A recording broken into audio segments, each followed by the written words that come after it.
Hello అండి, నమస్తే. అందరూ ఎలా ఉన్నారు? బాగున్నారా? నేను బాగున్నాను. నిన్న శుక్రవారం నాడు మేము దుర్గా గుడికి వెళ్ళామండి. అసలు కన్నుల పండుగగా ఉందండి. అమ్మవారి అలంకారాలు చేసుకుంటూ సార పట్టుకొని వస్తున్నారండి జనాలు. ఇంత వర్షంలో కూడా, వర్షానికి కూడా జంకకుండా ఎక్కడెక్కడ ప్రాంతాల నుంచి అమ్మవారికి సార పట్టుకొచ్చారండి. నేను కూడా ప్రతి సంవత్సరం ఆషాఢ మాసం నాడు ఆషాఢ మాసంలో అమ్మవారికి పసుపు కుంకుమ అందజేస్తానండి. అలాగే నిన్న కొనుక్కొని వెళ్ళాను అమ్మవారికి. చీర, జాకెట్టు, గాజులు, పసుపు కుంకుమ. అది వీడియో తీద్దాం అనుకున్నాం కానీ తీయలేకపోయానండి. పైకి కొండ మీదకి లిఫ్ట్లో వెళ్ళామండి.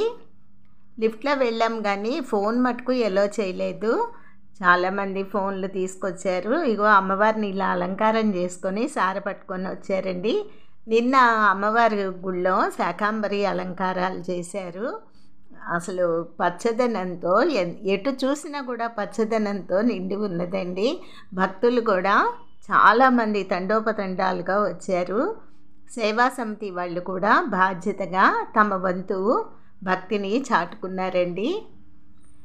ఇలా మేము వర్షంలోనే వెళ్ళాము పైకి. మాకు మొత్తము గంటలో అయిపోయిందండి అమ్మవారి దర్శనం. కానీ మేము ఫ్రీ దర్శనానికే వెళ్ళాము. మధ్యాహ్నం పూట వెళ్ళామండి. అందుకని మాకు ఫ్రీ దర్శనం ఖాళీగానే ఉంది. అసలు అమ్మవారు ఎంతసేపు చూసినా కూడా తనివి తీరలేదండి. 2 కళ్ళు ఆ అమ్మని చూడటానికి సరిపోలేదు. అంత ఇదిగా శోభామానంగా ఉన్నదండి ఆ తల్లి అంతా కూడా, కొండంతా. ఇట్లా సార తెచ్చేవాళ్ళు డప్పులు వాయించుకుంటూ, నృత్యాలు చేసుకుంటూ, ఎవరి భక్తి వాళ్ళు చాటుకుంటూ వస్తున్నారండి.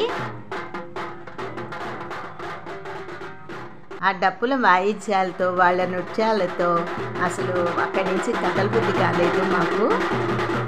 అయితే కొండ మీదకి మేము ఫోన్ తీసుకెళ్ళలేదని చెప్పాం కదండి, ఎల్లో చెయ్యట్లేదు. కానీ చాలామంది మరి ఎలా తెచ్చారో నాకైతే తెలీదు. అమ్మవారికి పసుపు కుంకుమ ఇచ్చేసి కౌంటర్లో అందజేస్తే వాళ్ళు మన పేర రిసిప్ట్ ఇస్తారండి. నేను మొత్తము 600 పెట్టుకున్నానండి. చీర, జాకెట్టు, గాజులు, పూలు, పసుపు కుంకుమ తీసుకొని వెళ్ళాను. అమ్మవారి చీర రేటు 600 అయితే వాళ్ళు సగం రేట్ నుంచి మొదలెడతారు. పాట మనకి రిసిప్ట్లో 300 వేశారండి. మేము ప్రతి సంవత్సరం అలాగే అమ్మవారికి ఆషాఢ మాసంలో ఇస్తామండి పసుపు కుంకుమ. ఇదిగోండి, ఇక్కడ శాకాంబరి అలంకారం దగ్గర ఎవరో ఒక అతను ఉంటే ఫోన్లో ఫోటో తీయమన్నాను. అమ్మవార్లు చూడండి దేదీప్యమానంగా, అసలు ఎంత అందంగానో అక్కడి నుంచి కదలబుద్ధి కాలేదండి. చాలా చాలా బాగుంది. ఒక చిన్న బాబు కనిపించాడు, ఇంటర్ చదువుతున్నట్ట. మాకు వీడియో తీసి కొంచెం మాకు పెట్టవా అని చెప్పి అడిగాను. మన వాళ్ళందరికీ కూడా ఈ వీడియో షేర్ చేయాలని, చూపించాలని అమ్మని అడిగానండి. అతను నాకు పంపించాడు. వంకాయలతోటి శివలింగం నాగపడగా పెట్టారండి. ఎంత బాగుంది.